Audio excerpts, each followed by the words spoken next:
Você falou muito, assim, de você, porque eu perguntei, né? Mas, assim, falando desse público de uma maneira geral e do mercado de trabalho. Você acredita que existe algum preconceito, alguma dificuldade que esse público enfrenta, né? Às vezes, numa entrevista, dentro das organizações, alguma coisa específica, assim, que você que convive com muitas pessoas, assim? O que você acha a respeito disso, desse público no mercado de trabalho?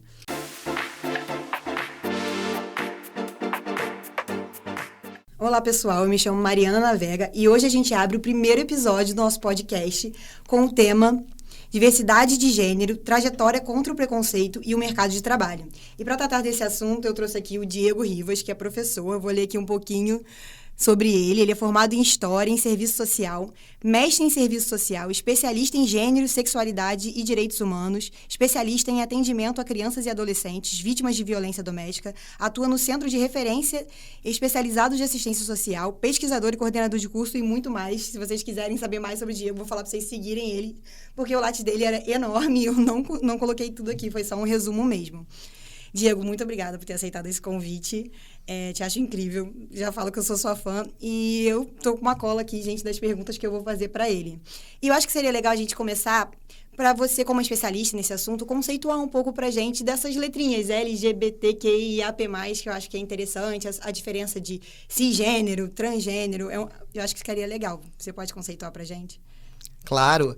Olá, pessoal. Primeiro, agradecer, o convite da professora Mariana por estar participando desse podcast, falando, sobre essa temática de grande relevância, que é a diversidade sexual e a diversidade de gênero. É muito importante, a universidade e outros espaços, contribuírem com informações que venham, a agregar na sociedade em que vivemos. E aí, já buscando, responder essa primeira questão no que se refere às siglas, que fazem parte aí dessa representatividade da comunidade LGBTQIAP+, é importante a gente sinalizar que, para muitos, essas letras podem não significar, nada.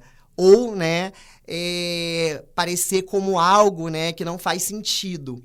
Porém, cada uma dessas letras, elas representam, as orientações sexuais e as identidades de gênero de pessoas, que se sentem representadas a partir dessas letras.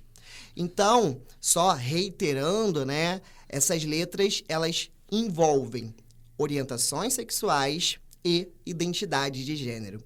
Vou começar pelo L, a primeira letra aí dessa sigla. O L se refere às lésbicas, que são mulheres, que têm desejo sexual e afetivo por mulheres e formam um casal homoafetivo. Já o G, de respeito aos gays, que são homens que têm desejo sexual e afetivo por homens, também formando casais aí homoafetivos. Já o B diz respeito aos bissexuais, que são pessoas, que se relacionam sexualmente, de forma romântica também e afetiva, por ambos os sexos, tanto o masculino quanto o feminino. Em relação ao T, a gente já começa a contemplar a identidade de gênero, E aí entra no ponto que você mencionou sobre o que é ser cis, o que é ser trans, Que diz respeito à maneira como a pessoa ela se identifica no que se refere ao gênero dela. As pessoas cis são aquelas cuja identidade de gênero ela é a mesma do sexo que foi atribuído a ela, do biológico falando, quando ela nasceu. O indivíduo, quando ele nasce, o médico ele vai dizer, é homem, é mulher, e ele faz essa designação a partir do aparelho sexual ou do aparelho reprodutor. E no decorrer, do desenvolvimento do indivíduo, na fase da infância, da adolescência, até mesmo na fase adulta, se esse indivíduo ele se identifica, com o gênero que foi atribuído a ele ao nascer relacionado a esse sexo biológico, ele é uma pessoa cis. Agora, se esse indivíduo, ele se identifica com outro gênero que não é o mesmo, que foi designado a ele ao nascer relacionado ao seu aparelho sexual ou reprodutor, essa pessoa ela vai apresentar uma identidade de gênero trans, que são os transgêneros que a gente denomina. E aí a gente vai ter a mulher trans, o homem trans, as travestis. Isso está atrelado à identidade de gênero, a forma como a pessoa ela se vê, a forma como a pessoa ela se reconhece, a forma como a pessoa se identifica, se veste e se apresenta perante a sociedade. Então, as mulheres trans seriam as pessoas que, ao nascer, foram designadas como do sexo masculino, devido à genitália, mas no decorrer do seu processo de socialização, a identidade de gênero deste indivíduo é feminina. Então, ela vai buscar, né, perante a sociedade, ser reconhecida enquanto uma mulher trans. O homem trans, ao nascer, foi designado do sexo feminino, porque do ponto de vista biológico, tem aparelhos sexuais e reprodutores que nos remete à lógica do feminino. Mas, no seu processo de socialização, ele se vê, ele se enxerga, ele se identifica como, né, uma pessoa de gênero masculino. Então, ele vai ser identificado como um homem trans. E aí, só para fazer uma contribuição importante nessa discussão, a gente tem a categoria das travestis. Sempre no feminino, né? Porque são as travestis. A identidade de gênero delas é feminino, né? Elas se reconhecem enquanto mulheres. Mas qual seria aí a diferença entre mulheres trans e travestis? A categoria travestis, ela traz um sentido de luta, de representatividade. O quanto, né, essas pessoas com identidade de gênero feminina, elas lutaram para ter esse reconhecimento, para ter essa visibilidade, para, né, que a sociedade não as matasse, mas que passassem a aceitar a sua identidade de gênero. E as travestis, elas não se preocupam com essa questão, né, do que é ser homem, do que é ser mulher, né? Elas vão muito além dessa lógica binária que marca a nossa sociedade. E é importante também fazer um outro destaque aqui, que a questão do homem trans, da mulher trans e da travesti não tem nada a ver com o processo cirúrgico da redesignação sexual. Uma pessoa, ela pode ser uma mulher trans, um homem trans, ela não tem o desejo, não tem vontade de fazer a cirurgia, né, para que se dê ali a mudança do seu órgão genital. Isso, né, é um direito dela. Isso não determina que ela seja mais homem ou mais mulher do que outra pessoa que tenha, né, o aparelho reprodutor e genital. Em relação ao que, a gente já vai entrar num debate mais acadêmico, né, mais filosófico. O que nos remete à teoria queer, onde a gente tem como uma das principais representantes a filósofa, a Judith Butler, né, onde ela coloca que o gênero nada mais é do que uma construção social, do que uma construção histórica. Vai para além da questão biológica, macho e fêmea, homem e mulher, né? O gênero é construído socialmente. São os parâmetros estabelecidos pela sociedade, pelos indivíduos que fazem parte dessa sociedade, que vai dizer o que é ser homem e o que é ser mulher. Isso pode ser mutável, a depender de processos históricos, de culturas, de comportamentos, costumes e hábitos. Em relação ao I, ainda, né, pensando cada uma dessas letrinhas dessa sigla, o I se refere aos intersexos, que são aquelas pessoas, né, que ao nascer, elas apresentam características sexuais e reprodutoras de ambos os sexos, né? Existe ali uma alteração de cromossomos, né, onde ainda não é possível definir, né, do ponto de vista biológico, se você é homem ou se você é mulher, né?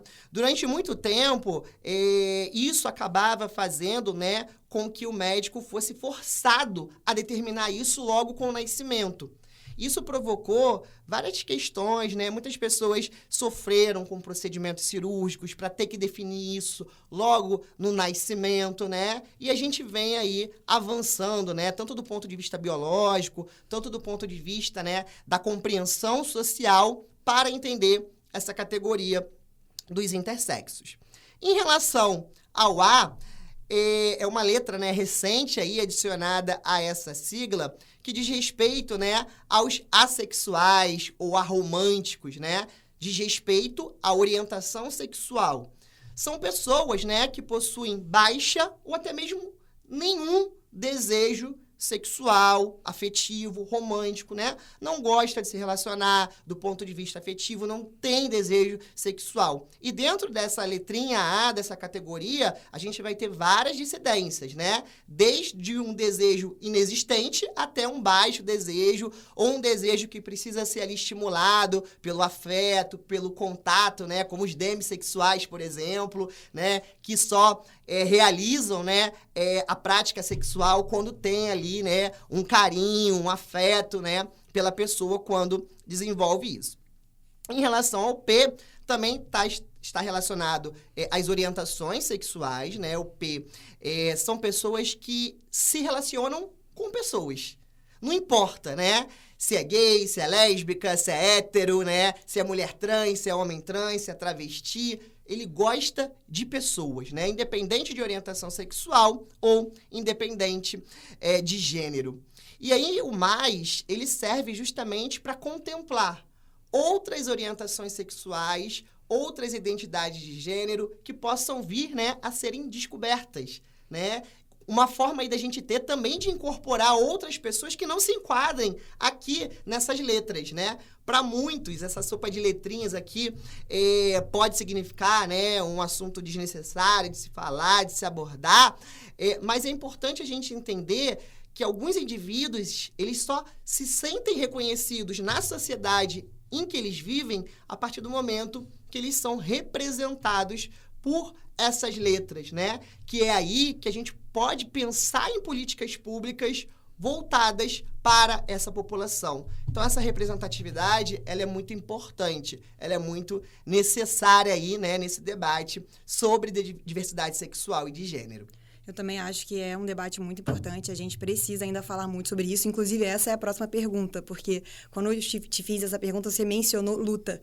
Então, a gente ainda tem preconceito. Eu queria que você desse a sua opinião a respeito disso. A gente avançou, enquanto sociedade, nessa luta contra preconceito com essas pessoas ou não? Se a gente ainda tem uma trajetória muito grande, mas teve algum avanço? Qual a sua opinião sobre isso? Nós somos sujeitos sociais e históricos, né, carregados de preconceito. A todo momento, né, a gente, ao se relacionar com o meio, com o indivíduo, a gente vai quebrando alguns preconceitos, a gente vai descobrindo, né, coisas novas, né? Então, os avanços, eles são significativos. O que nós temos hoje, né, é algo que traz representatividade. Um exemplo é o que a gente está fazendo aqui agora, né? Gravando um podcast que vai ser socializado, né, com outras pessoas, com alunos, estudiosos, pesquisadores, vai para a comunidade, para a sociedade como um todo, falando sobre diversidade sexual e de gênero. Então, isso já representa um avanço. Avanço esse, né, que é resultado de toda uma luta, né, desse movimento pela diversidade sexual e de gênero, né, que historicamente busca esses espaços. Mas, claro que a gente ainda tem muito a avançar, né? A representatividade existente hoje, ela é muito pequena, né? Frente aí um padrão heteronormativo e cisnormativo vigente na sociedade hoje. Então, a gente precisa avançar muito, seja nos espaços empresariais, nos espaços de decisões políticas. Entretenimento, né? Entretenimento também, né? Exatamente, a gente precisa ainda caminhar muito, né? Porque é importante sinalizar também que, apesar dos avanços, o Brasil ainda continua sendo o país que lidera o ranking da LGBTfobia. O Brasil é o país no mundo que mais mata pessoas trans e pessoas, né, de orientação sexual e afetiva homo, né? Então, a gente ainda precisa avançar bastante. Então, tem uma caminhada aí, né? E você, pessoalmente, você já se sentiu discriminado por ser um homem cis, gay, tô falando certo? Tá certinho. Já se sentiu discriminado em algum momento, em alguma situação, às vezes no mercado de trabalho? Então, é importante a gente trazer essa reflexão, né? Porque quando você fala, né, acerca da minha pessoa, né, enquanto um homem gay cis, né, a gente está falando de certos estereótipos aí, né, que me colocam, de certa forma, numa condição de privilégio, né? Por quê? Porque eu sou um homem cis gay branco, né? de certa forma, né, essa questão racial, ela já me faz ser aceito em alguns espaços. Que talvez se eu fosse, né, um homem gay negro, né, talvez essa aceitação poderia não acontecer. Ou permear, ingressar em certos espaços seria mais difícil. E se eu não fosse um homem cis, né, mas um homem trans ou uma mulher trans, né, isso já poderia fechar outras portas, né? O preconceito, ele existe, né? Mas, assim, a partir das minhas trajetórias, das minhas vivências, né, não de forma tão declarada, né? Claro, né? Em alguns momentos, né, você se pega para pensar, para refletir, né? Você até associa que esse comportamento ou aquele pode estar atrelado à sua orientação sexual. Eu acho que na fase da adolescência isso foi muito mais forte, né? Que é o momento que você está ali se socializando, se descobrindo também. Então, a aceitação por parte dos grupos, né? Como o núcleo familiar, como o espaço de trabalho, né? É algo que você sente um certo bloqueio de assumir a sua orientação sexual. Não são todos que assumem, né? E aqueles também que não querem assumir, tá tudo bem, né? Ninguém é obrigado a chegar, né, e se declarar, sou gay, sou lésbica, sou travesti, sou homem trans ou mulher trans. Vai de cada um, né, querer trazer essa questão, né? Porque é uma coisa muito pessoal, né? Uma coisa de cada indivíduo, né? Então é importante a gente pensar sempre, né, nas interseccionalidades, que é um outro conceito importante nessa discussão. Porque além da identidade de gênero, além da orientação sexual, a questão étnico-racial, a questão territorial, ela vai influenciar também, né, na forma como a sociedade te aceita ou não.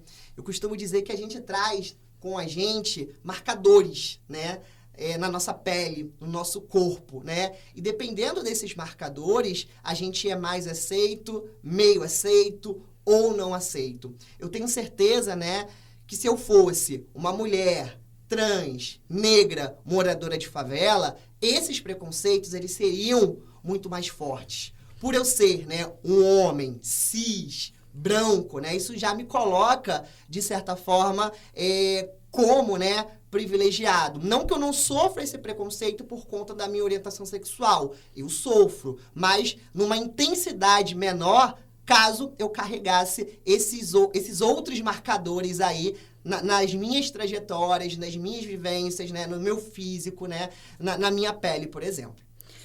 Você falou muito, assim, de você, porque eu perguntei, né? Mas, assim, falando desse público de uma maneira geral e do mercado de trabalho. Você acredita que existe algum preconceito, alguma dificuldade que esse público enfrenta, né? Às vezes, numa entrevista, dentro das organizações, alguma coisa específica, assim, que você que convive com muitas pessoas, assim? O que você acha a respeito disso, desse público no mercado de trabalho? Eu acho interessante, Mariana, quando você toca nesse ponto, né? Porque hoje a gente vive um novo cenário. Como você bem colocou, vem aumentando essa representatividade, né? Essas pessoas trans ou homo ocupando esses espaços de liderança, de gestão, sendo incluídas, né, no mundo do trabalho pelas empresas. Parece que o tema, né, da diversidade, da inclusão, né, finalmente ele vem ganhando projeção e adesão do mundo empresarial. Isso é muito legal, isso é muito bacana, isso é muito importante. Porém, né, é preciso também refletir sobre como as empresas, sobre como os espaços institucionais e os próprios recursos humanos dessas empresas estão ou não preparados para receber esse público, né? Não adianta apenas a gente ter, né, uma empresa, né, que se coloca lá, levanta a bandeira da diversidade, da inclusão, contrata, né, mulheres trans, homens trans, mas será, né, que a equipe ela está preparada, né, para receber esse público, né? E aí eu vou dar um exemplo básico aqui, né? Como vai ficar a questão do uso do banheiro, né? Essa pessoa trans, ela vai usar o banheiro masculino, o banheiro feminino, né? É uma questão que pra gente cis é tão banal, né? Tão rotineira, mas isso afeta diretamente as pessoas trans, que muitas das vezes elas não vão ser, né?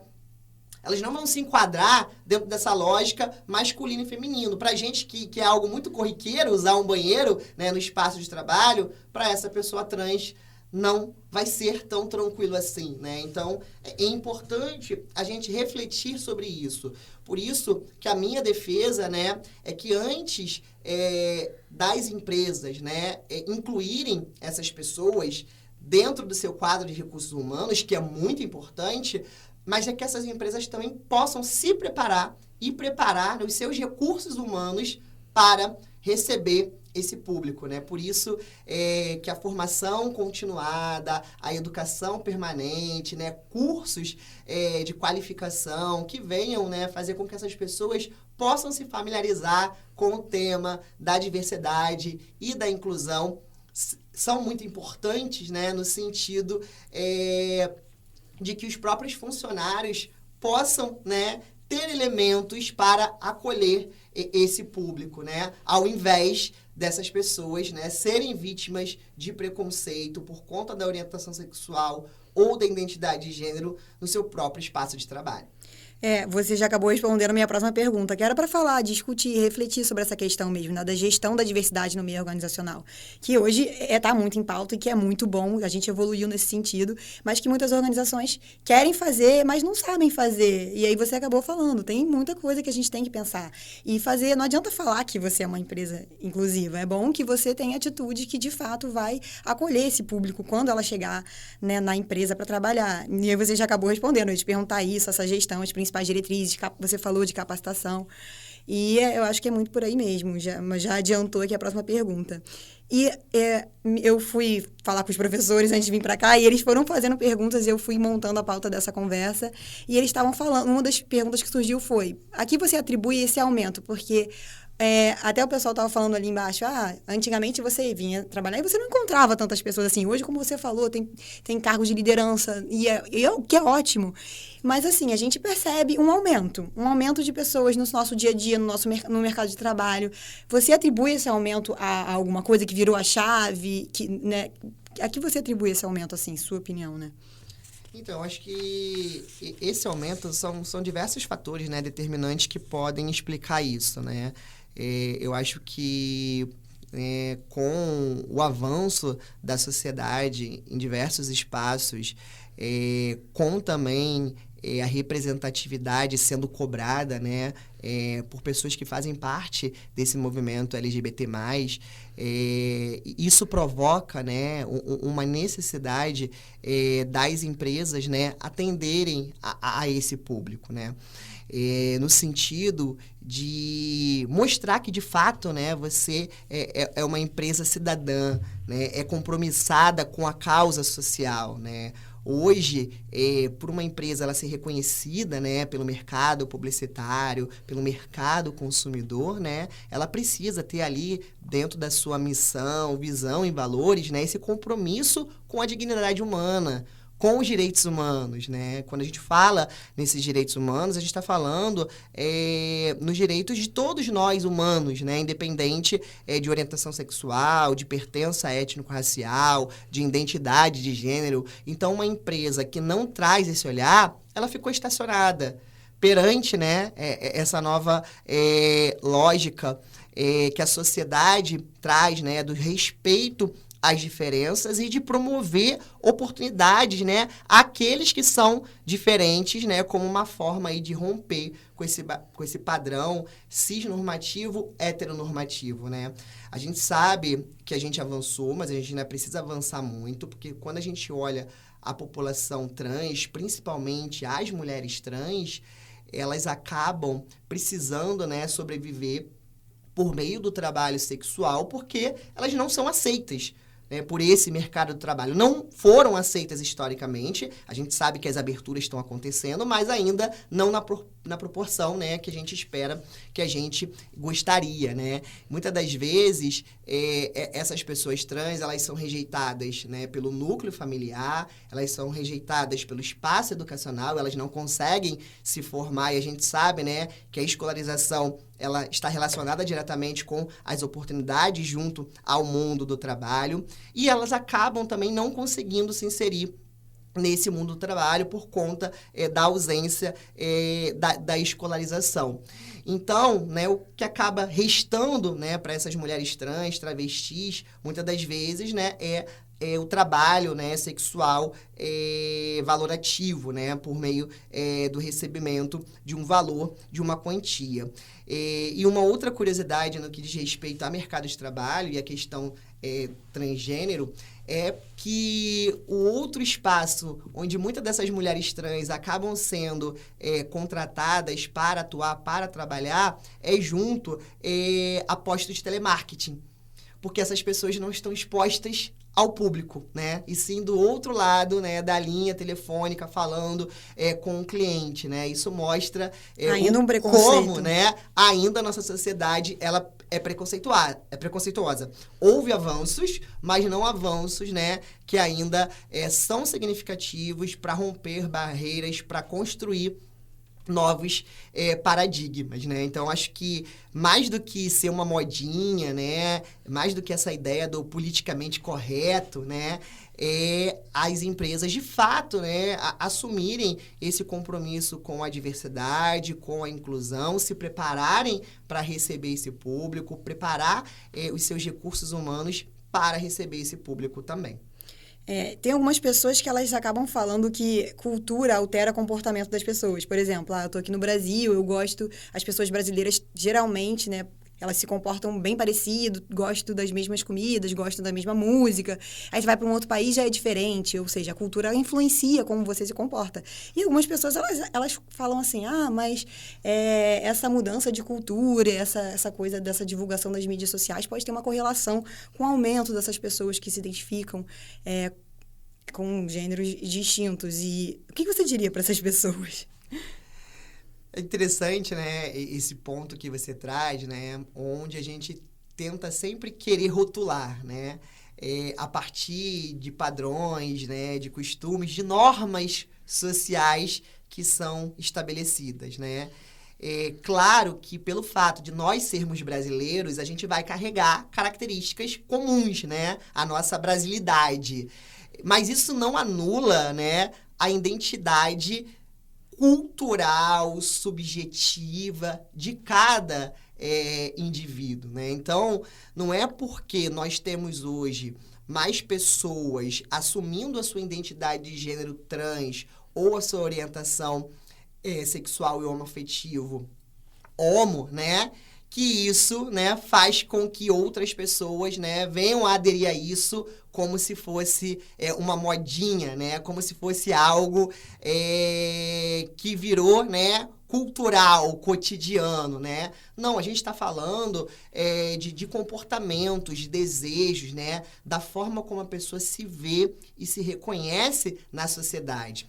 Em relação a esse ponto, eu acredito que o que nós tínhamos antes eram muitas pessoas que por medo, por receio da aceitação, da não aceitação, da violência, do preconceito, né? Elas acabavam vivendo no armário eternamente, né? Essa expressão, né? Viver do armário e sair do armário, ela está relacionada diretamente, né? Com a população homo, né? E as pessoas trans, né? Eu acho que era isso que nós tínhamos antigamente, que vem mudando. E que bom que vem mudando, né? Antes a gente vivia uma espécie de regime de apartheid, de segregação, né? Lugares para pessoas trans, para pessoas travestis, para pessoas cis, né? Lugares para pessoas, né, gays e lésbicas, né? Que muitas das vezes eram nas boates, nos bares, que atendiam aquele público onde as pessoas podiam ir, né? Para ter sua demonstração de afeto, de carinho, né? Hoje, que a gente já vê mudando isso, por exemplo, em outros locais, né? Como no shopping, em outros estabelecimentos comerciais, né? E que a gente possa, né, cada vez mais ter nossas demonstrações de afeto, né, em diversos espaços, não apenas nos espaços, né, que acabavam sendo colocados para esse público, né? Como se fosse, aqui você pode frequentar, aqui você não pode, né? Então, a gente vem ganhando espaços, né? E isso é importante. Eu queria te fazer uma pergunta pessoal, que é assim, eu não sei se você já passou por isso, mas eu já percebi, às vezes, com a melhor das boas intenções, de uma forma muito genuína até. As pessoas vão falar, abordar, conversar, enfim, com uma pessoa trans, ou, enfim. E aí elas têm um cuidado excessivo no intuito de não magoar, numa coisa bem positiva mesmo, assim, de não magoar, mas elas têm aquele cuidado excessivo. E eu fiquei refletindo sobre isso, porque na minha casa, que quando alguém fala assim, eu tô pisando em ovos com você, eu não tô falando com você o que eu queria, porque você tá estressada.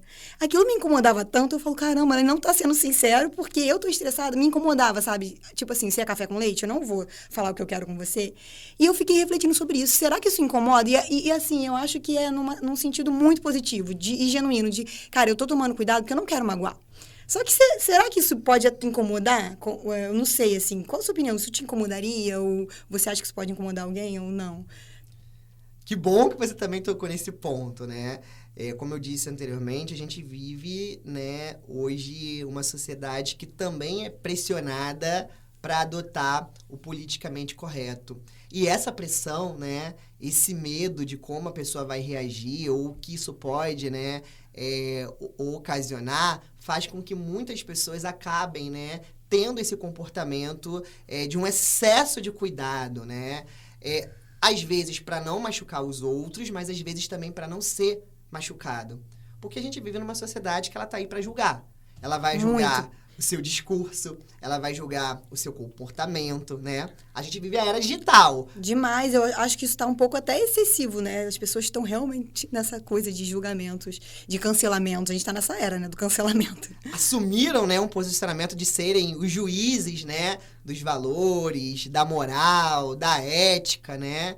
E algo que eu poste na minha mídia digital, né, e que a pessoa não esteja de acordo, algo que eu fale, né, que de fato venha a ferir a identidade de gênero ou orientação sexual de alguém, né, vão vir diversas pessoas, né, para te culpabilizar, te lixar, né, o lixamento virtual que você pontuou, né. Então, eu acho que a gente precisa refletir bastante sobre isso. Na dúvida, pergunta, né? Eu acho que é muito mais fácil a gente chegar para a pessoa e perguntar como você quer ser chamada, né? Como você, né, gostaria que eu me dirigisse a você, né? Eu acho que muito mais do que errar, né, e um erro que pode vir, né, a ser uma manifestação de preconceito em relação à pessoa, a gente buscar o diálogo, né? Buscar a forma com que aquela pessoa ela se sinta acolhida, aceita, né? A gente tem uma discussão sobre esse assunto hoje muito forte, né? No que se refere a quando usar, né? Os pronomes femininos, masculinos, né? Por isso que é importante sempre se atentar para a forma como a pessoa, né? Ela quer ser chamada, a forma como a pessoa, né, ela se identifica.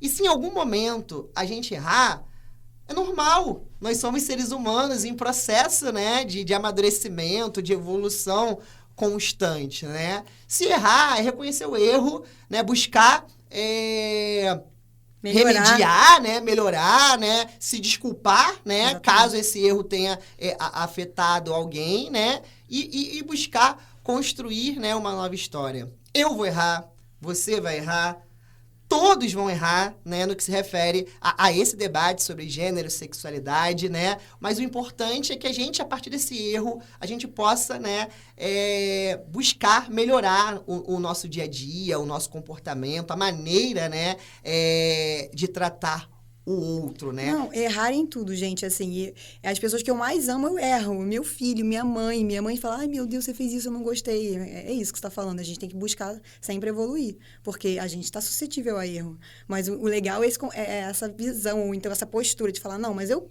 quero acertar, eu quero melhorar, eu quero entender, eu quero dialogar, como você falou, achei muito legal isso, de buscar o diálogo para tentar não ofender, enfim, e acolher todo mundo. E, assim, para fechar, eu queria fazer uma pergunta pessoal que eu vi no seu Instagram, que você colocou alguma coisa mais ou menos assim, podemos ser diferentes e continuar amigos, no que tangem pizzas e sorvetes, mas em relação à questão da diversidade de gênero, não. E o que você quis dizer com isso? É importante, né, tocar nesse ponto. Acho que as nossas mídias sociais, elas acabam dizendo muito, né, sobre a gente. Sobre a nossa personalidade, né? Verdade. Sobre os nossos pensamentos, né? Por um lado é bom, né? Por um lado nem tanto, né? Que bom que você fez esse estudozinho Ah, aí, eu esse falei- dever de casa, né? De ir lá, dar uma olhada nas mídias sociais. Às vezes a gente até pensa, né? Será que eu posto? Será que eu não posto? Esse post, de forma específica, né? Ele me chamou bastante atenção, porque a gente vive hoje um momento, né? A nível social, né? De uma grande polarização, né? Ou você aceita, ou então você não faz parte da minha convivência. Eu acho que a gente precisa tomar muito cuidado com certos radicalismos, né? De adotar posicionamentos ocupando polos que são extremos, né? Claro que quando a gente fala, né, de diversidade sexual e de gênero, jamais eu vou compactuar ou concordar com alguma pessoa, mesmo que seja meu amigo, né, ou faça parte do meu núcleo familiar, caso esse comportamento, essa manifestação venha, né, a gerar uma intolerância, né, um comportamento violento contra uma pessoa, contra um indivíduo por conta da sua orientação sexual ou da sua identidade de gênero. Mas que isso também, né, não vai anular eu conviver com essa pessoa, né? Porque eu acho tão bacana a gente conviver com quem pensa diferente, né? Acho que a gente fica muito restrito quando a gente só convive com pessoas que pensam, né, ideologicamente falando, politicamente falando, da mesma forma que a gente. Eu acho que o diverso, né? Diversidade e conhecimento científico acaba gerando crescimento. Eu acho que eu já vi até um artigo sobre isso, que a diversidade de pessoas dentro de uma organização acaba contribuindo muito para o sucesso da eficiência da produção. Então, com certeza, assim, ainda mais uma universidade, eu acho que a gente tem que estar aberto ao diálogo, à discussão, à diversidade, mas por isso que eu quis saber, que você falou assim, calma, em alguns assuntos não dá para aceitar, em alguns assuntos é complicado aceitar mesmo. Né? Eu acho que a gente não pode assumir um posicionamento unilateral, né? Apenas, né? Não se fechar, né, para o que o outro tem a falar acerca do assunto, né? Qual é o posicionamento do outro? Qual é o olhar do outro? Por que o outro se comporta dessa forma, né? Que eu já vi que às vezes uma pessoa ela tem tanta aversão à outra, tá num polo tão que quando essa outra diz uma coisa que tá certo, ela não consegue ver. Ela não consegue enxergar que ela falou uma coisa. Ela bloqueou de uma tal maneira. E isso é ruim, né? Porque como é que você vai desenvolver se você não tá vendo que uma coisa tá certa e a pessoa tá falando aquilo que é certo, mas você criou uma versão tão grande que você não consegue nem enxergar isso mesmo. Então, é isso que você tá falando, a gente ficar atento, né? Mas eu entendo que tem coisas que é muito complicado. Você precisa estar aberto, né? A esse olhar do outro, respeitar, mas tem certas coisas que você não vai concordar porque elas não são compatíveis, né? Exato. Com a sua essência, com as suas vivências, né? E a gente também precisa ter muito cuidado, né? Em certas falas, em certos discursos, né? Porque a gente, às vezes, assume uma postura tão grande de intolerância e aquilo que a gente questiona, né, no outro, que é a intolerância, a gente acaba assumindo essa intolerância só porque o outro não pensa da mesma forma que eu, né? Isso é um cuidado. É bem legal que você pontua. Isso é muito interessante. A gente praticar aquilo que a gente está falando, tentar sempre evoluir, acolher, enfim. Tudo. Eu pensar diferente de você não quer dizer, né, que eu não possa estar numa mesma roda de amigos que você, né? Que eu não possa frequentar os mesmos lugares que você. E que a gente não possa se respeitar. A gente não vai concordar, mas a gente pode manter aí a convivência desde que haja, como você falou agora, respeito. Respeito é a palavra base, com certeza. Se você pudesse, assim, dar uma mensagem para todo mundo, o mundo todo, se todo mundo fosse te ouvir, ou alguma frase, que mensagem você daria, assim, em relação a esse assunto? Ou também, se você quiser, outro assunto. Desafiador. Desafiador. Mas aí, pegando, né, isso que a gente conversou aqui hoje, e aí falando, né, para você que está ouvindo, que tá assistindo a gente, é importante, né, que a gente busque, de todas as formas, combater os preconceitos. Seja ele de gênero, seja ele racial, seja ele da origem étnica. A gente vive hoje, né, num mundo que ele é plural. E cada vez mais essa pluralidade ela chega para a gente por meio da globalização, da mundialização, né? Então, a gente precisa saber conviver com as diferenças, porque somos povos, indivíduos, né, que apresentam culturas que são diferentes, né? Então, eu acho que a gente precisa reconhecer essas diferenças, buscar respeitar essas diferenças, né? E acho que é o nosso compromisso, enquanto indivíduo, enquanto cidadão, né? De atuar aí buscando eliminar todas as formas de preconceito existentes, de fazer, né, com que a sociedade ela não discrimine e que a gente também não seja discriminado a partir dos espaços que a gente frequenta e a partir das relações que a gente estabelece, né? E que a gente também possa entender e reconhecer que alguns de nós temos privilégios, né? Quem é branco tem privilégio, né, em relação ao negro, né? Quem é homem, né, tem privilégios em relação à mulher, né? Quem é cis tem privilégios em relação a quem é trans. Quem é hétero tem privilégios em relação a quem é homo, né? Então, a gente precisa reconhecer esses privilégios, né? Porque a partir desse primeiro passo, que é esse reconhecimento, que a gente consegue, né, se colocar no lugar do outro, né, combater práticas preconceituosas e discriminatórias atreladas à questão da orientação sexual, da identidade de gênero, né? Reconhecendo que a gente vive uma sociedade que é desigual. E essa desigualdade, ela não é apenas social. Ela é atravessada por uma desigualdade racial e uma desigualdade de gênero e que a gente precisa combater. Então, a minha mensagem final para os estudantes que estão ouvindo a gente, para toda a comunidade acadêmica que está ouvindo a gente, é que a gente possa cada vez mais desenvolver produções científicas, programas, projetos de extensão, né, que venham a contribuir para a gente levar a informação. Eu acho que a informação, o conhecimento é tudo, né? E só por meio da educação, né? Educação em direitos humanos, que a gente tanto fala, né? Nos pilares da universidade, por meio da educação, a gente leva a informação, a gente faz o outro a pensar, né? E a gente contribui para combater, né, preconceitos.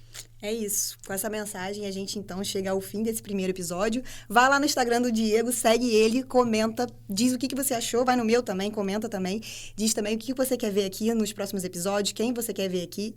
E é isso, a gente chega ao fim desse episódio. Obrigada. Eu que agradeço o convite, Mariana. Obrigado pela oportunidade, por estar falando sobre esse tema tão importante e tão necessário nos dias atuais, tá? Sem dúvidas. Muito obrigada. Tchau, tchau.